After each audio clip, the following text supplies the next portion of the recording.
ಮನೆಗೆ ದಾರಿದ್ರ್ಯ ಬರಲು ಒಮ್ಮೊಮ್ಮೆ ನಾವು ತಿಳಿದೋ ತಿಳಿಯದೆ ಮಾಡುವ ಈ ತಪ್ಪುಗಳೇ ಕಾರಣವಾಗಿರುತ್ತದೆ. ಒಡೆದಿರುವ ಅಥವಾ ಬಿರುಕು ಬಿಟ್ಟಿರುವ ಕನ್ನಡಿ ಇಡಬೇಡಿ. ಅದು ನಕಾರಾತ್ಮಕ ಶಕ್ತಿಯನ್ನು ಆಹ್ವಾನಿಸುತ್ತದೆ. ಮನೆಯ ಯಾವುದೇ ಸ್ಥಳದ ನಲ್ಲಿಯಲ್ಲಿ ನೀರು ನಿರಂತರ ಸೋರುವಿಕೆ ಇರಬಾರದು. ಅದರಿಂದ ಹಣ ವ್ಯಯ ಸಂಭವ. ಮನೆಯ ಆವರಣದಲ್ಲಿ ಒಣಗಿದ ಗಿಡಗಳು ಇಡಬೇಡಿ. ಇದರಿಂದ ಮನಸ್ಸಿನಲ್ಲಿ ಖಿನ್ನತೆ ಉಂಟಾಗುವ ಸಂಭವ. ಸಾಧ್ಯವಾದಷ್ಟು ದೇವರಿಗೆ ಮನೆಯ ಹೂವುಗಳನ್ನೇ ಅರ್ಪಿಸಲು ಪ್ರಯತ್ನ ಮಾಡಿ. ಹೊರಗಡೆಯಿಂದ ತಂದ ಹೂವಿಗೆ ಮನೆಯ ನೀರನ್ನು ಸಿಂಪಡಿಸಿ ಶುದ್ಧ ಮಾಡಿ ನಂತರ ಉಪಯೋಗಿಸಬೇಕು. ಇಲ್ಲದಿದ್ದರೆ ಮನೆಯ ಅಡುಗೆ ಸಾಮಗ್ರಿ ಹಾಳಾಗುವ ಸಂಭವ. ನಿಂತ ಗಡಿಯಾರವು ಅಶುಭ ಲಕ್ಷಣ. ಇದನ್ನು ಕೂಡಲೇ ಸರಿಪಡಿಸುವುದು ಉತ್ತಮ. ದೇವರ ಕೋಣೆಯ ಮೇಲೆ ಅತಿಯಾದ ಭಾರವನ್ನು ಇಡಬಾರದು. ಒಡೆದು ಹೋದ ದೇವರ ಮೂರ್ತಿ ಅಥವಾ ಫೋಟೋಗಳನ್ನು ಇಡಬೇಡಿ. ಮನೆಯಲ್ಲಿ ಹಿರಿಯರಿಗೆ ಮತ್ತು ತಂದೆ ತಾಯಿಯರಿಗೆ ಕಾಲು ಮುಟ್ಟಿ ನಮಸ್ಕಾರ ಮಾಡುವ ಪದ್ಧತಿಯನ್ನು ಮಕ್ಕಳಲ್ಲಿ ಬೆಳೆಸಿ. ಹೆತ್ತವರಿಗೆ ಇದರ ಅವಶ್ಯಕತೆ ಇಲ್ಲದೇ ಇರಬಹುದು, ಆದರೆ ಹೆತ್ತವರ ಆಶೀರ್ವಾದವು ಮಕ್ಕಳನ್ನು ನಿರಂತರ ರಕ್ಷಿಸಲು ಇದು ಅತ್ಯಂತ ಸಹಕಾರಿ. ದೇವರ ಕೋಣೆಯಲ್ಲಿ ಒಂಟಿ ದೀಪ ಉರಿಸಬಾರದು. ಸಣ್ಣ ದೀಪವಾದರೂ ಸರಿ 2 ದೀಪಗಳನ್ನು ಇಡಿ. ಚಾಪೆ ಬಳಸುತ್ತಿದ್ದರೆ ಮಗುಚಿ ಹಾಕಬಾರದು.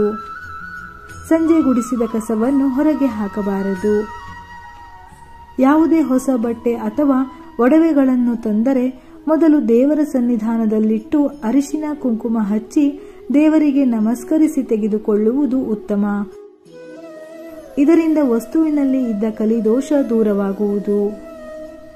ಕುಲದೇವರಿಗೆ, ಇಷ್ಟದೇವರಿಗೆ, ಗ್ರಾಮ ದೇವರಿಗೆ ಮನೆಯ ಎಲ್ಲ ಶುಭ ಕಾರ್ಯಗಳಲ್ಲಿ ಕಾಣಿಕೆಯನ್ನು ತೆಗೆದು ಇಡುವುದನ್ನು ರೂಢಿ ಮಾಡಿ. ಜೇಡರ ಬಲೆ ಮನೆಯಲ್ಲಿ ಕಟ್ಟಿದ್ದರೆ ತಕ್ಷಣ ನಿವಾರಿಸಿ. ಅದು ಅಶುಭ ತರುವ ಸಂಕೇತ. ಮನೆಯನ್ನು ಎಷ್ಟು ಶುಚಿಯಾಗಿ ಇಟ್ಟುಕೊಳ್ಳುತ್ತೇವೋ ಅಷ್ಟು ದೈವಿಕ ಕಳೆ ವೃದ್ಧಿಸುವುದು. ಮನೆಯ ಯಾವುದೇ ಜಾಗದಲ್ಲಿ ಪಾರಿವಾಳಗಳು ಮನೆ ಮಾಡಿದರೆ ಅದು ಕಷ್ಟಗಳು ಎದುರಾಗುವ ಸಂಕೇತ. ಅವುಗಳ ಪ್ರಾಣಹಾನಿ ಆಗದಂತೆ ಅಲ್ಲಿಂದ ಓಡಿಸಬೇಕು. ಜೇನಿನ ಗೂಡು ಮನೆಯಲ್ಲಿ ಕಟ್ಟಬಾರದು.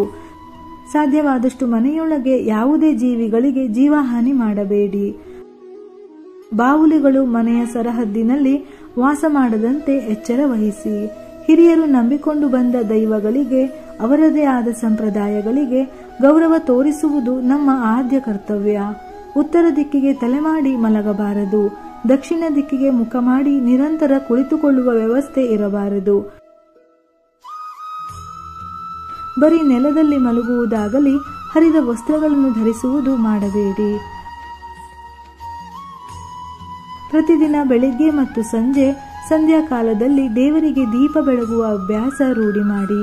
ಸೂರ್ಯೋದಯ ಮತ್ತು ಸೂರ್ಯಾಸ್ತದ ಸಮಯದಲ್ಲಿ ವಿಷ್ಣು ಸಹಸ್ರನಾಮ ಅಥವಾ ನಿಮ್ಮ ಇಷ್ಟದೇವರ ಯಾವುದೇ ಸ್ತೋತ್ರ, ಮಂತ್ರ, ಭಜನೆ ಪಠಿಸಿ ಅಥವಾ ಅದನ್ನು ಮನೆಯಲ್ಲಿ ಕೇಳುವಂತೆ ನಿತ್ಯ ವ್ಯವಸ್ಥೆ ಮಾಡಿ. ಇದರಿಂದ ಮನೆಯಲ್ಲಿ ಸಾತ್ವಿಕ ವಾತಾವರಣ ವೃದ್ಧಿಯಾಗುತ್ತದೆ. ಆಗ್ನೇಯ ದಿಕ್ಕಿನಲ್ಲಿ ಅಂದರೆ ದಕ್ಷಿಣ ಮತ್ತು ಪೂರ್ವ ಮಧ್ಯದ ದಿಕ್ಕಿನಲ್ಲಿ ಅಡುಗೆ ಮನೆ ಇರಬೇಕು. ಅದು ಇಲ್ಲವೆಂದಾದಲ್ಲಿ ನಿಮ್ಮ ಅಡುಗೆ ಮನೆಯ ಆಗ್ನೇಯ ದಿಕ್ಕಿನಲ್ಲಿ ಗ್ಯಾಸ್ ಸ್ಟವ್ ಆದರೂ ಇಡಬೇಕು. ಅಡುಗೆ ಮನೆಯಲ್ಲಿ ಔಷಧಗಳನ್ನು ಇಡಬೇಡಿ. ನೆಗೆಟಿವ್ ಎನರ್ಜಿ ಬರುವ ಸಂಭವ. ಆಹಾರ ಸೇವಿಸಿದ ನಂತರ ಎಂಜಲು ಮುಸುರೆಗಳನ್ನು ತುಂಬಾ ಕಾಲ ಹಾಗೆಯೇ ತೊಳೆಯದೆ ಇಡಬೇಡಿ. ನೀವು ಮಲಗುವ ಕೋಣೆಯಲ್ಲಿ ಕನ್ನಡಿ ಇಟ್ಟುಕೊಳ್ಳಬೇಡಿ. ಒಂದು ವೇಳೆ ಕನ್ನಡಿ ತೆಗೆದುಹಾಕಲು ಸಾಧ್ಯವಿಲ್ಲವೆಂದಾದರೆ ನಿಮ್ಮ ಮುಖ ಕಾಣದಂತೆ ಕನ್ನಡಿಯನ್ನು ದೂರ ಇಡಿ. ರಾತ್ರಿ ಹೊತ್ತಿನಲ್ಲಿ ಕನ್ನಡಿ ನೋಡುವುದು ಅಷ್ಟು ಸಮಂಜಸವಲ್ಲ. ವರ್ಷಕ್ಕೆ ಒಮ್ಮೆಯಾದರೂ ಗಣಹೋಮವನ್ನು ಮಾಡಿದರೆ ತುಂಬಾ ಉತ್ತಮ. ಇದರಿಂದ ವಾಸ್ತು ಸದೃಢವಾಗಿರುತ್ತದೆ. ವರ್ಷಕ್ಕೆ ಒಮ್ಮೆಯಾದರೂ ಬ್ರಾಹ್ಮಣ ಸುವಾಸಿನಿ ಅಂದರೆ ಅತಿಥಿ ಸತ್ಕಾರ ಪೂಜೆ ಮಾಡಿ ಯೋಗ್ಯರಿಗೆ ದಾನ ಮಾಡಿ. ಇದರಿಂದ ಸಂಪತ್ತು ದೈವಿಕ ರೂಪ ಪಡೆಯುತ್ತದೆ.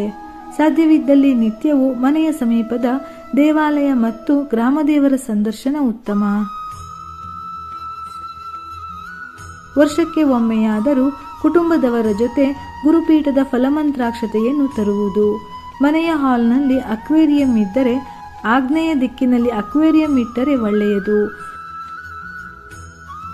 ಸ್ನಾನವಿಲ್ಲದೆ ಊಟ ಮಾಡುವುದು ಒಳ್ಳೆಯದಲ್ಲ. ಅನ್ನವು ದೇವರಿಗೆ ಸಮಾನ. ನಿಮಗೆ ಸಮಯವಿಲ್ಲದಿದ್ದರೂ ಕೆಲವು ನಿಯಮಗಳನ್ನಾದರೂ ಪಾಲಿಸಿ. ತಾನಾಗಿಯೇ ಮನೆಯಲ್ಲಿ ಶಾಂತಿ ನೆಮ್ಮದಿ ಸಿಗುತ್ತದೆ. ಹಣದಿಂದ ನಾವು ಏನೆಲ್ಲ ಕೊಂಡುಕೊಳ್ಳಬಹುದು, ಆದರೆ ಮನಸ್ಸಿಗೆ ಶಾಂತಿ ನೆಮ್ಮದಿಯನ್ನಲ್ಲ. ಅದು ಸಿಗಬೇಕು ಅಂದರೆ ನಮ್ಮ ಪೂರ್ವಜರು ಹೇಳಿಕೊಟ್ಟ ಸಂಪ್ರದಾಯಗಳನ್ನು ಆಚರಿಸಿದಾಗ ಮಾತ್ರ ಸಾಧ್ಯ. ಧನ ಸಂಪತ್ತು ವಜ್ರವೈಡೂರ್ಯಗಳು ಎಷ್ಟೇ ಇದ್ದರೂ ನಮ್ಮ ಹೊಟ್ಟೆ ತುಂಬಿಸುವುದು ಅನ್ನ. ಹಾಗೆಯೇ ನಮ್ಮ ಬಳಿ ಇರುವ ಧನ ಕನಕಗಳಿಂದ ಏನು ಬೇಕಾದರೂ ಕೊಂಡುಕೊಳ್ಳಬಹುದು, ಆದರೆ ಮನೆ ಮತ್ತು ಕುಟುಂಬದವರ ನೆಮ್ಮದಿ ಶಾಂತಿಯನ್ನು ಕೊಂಡುಕೊಳ್ಳಲು ಸಾಧ್ಯವಿಲ್ಲ. ಅದು ಸಿಗಬೇಕೆಂದರೆ ನಮ್ಮ ಹಿರಿಯರು ಹೇಳುವ ಆಚಾರ ವಿಚಾರ ಸಂಸ್ಕಾರಗಳನ್ನು ಪಾಲಿಸಿದರೆ ಮಾತ್ರ ಮನೆ ಮತ್ತು ಕುಟುಂಬದವರಿಗೆ ನೆಮ್ಮದಿ ಶಾಂತಿ ಸಿಗುತ್ತದೆ. ಇದರಿಂದ ನಮ್ಮ ಪಿತೃಗಳು ಕೂಡ ಸಂತೃಪ್ತರಾಗಿ ಆಶೀರ್ವದಿಸುತ್ತಾರೆ. ಇದೇ ರೀತಿಯ ಮನಮುಟ್ಟುವ ಉಪಯುಕ್ತ ಮಾಹಿತಿಗಳಿಗಾಗಿ ಮತ್ತೆ ಭೇಟಿಯಾಗೋಣ.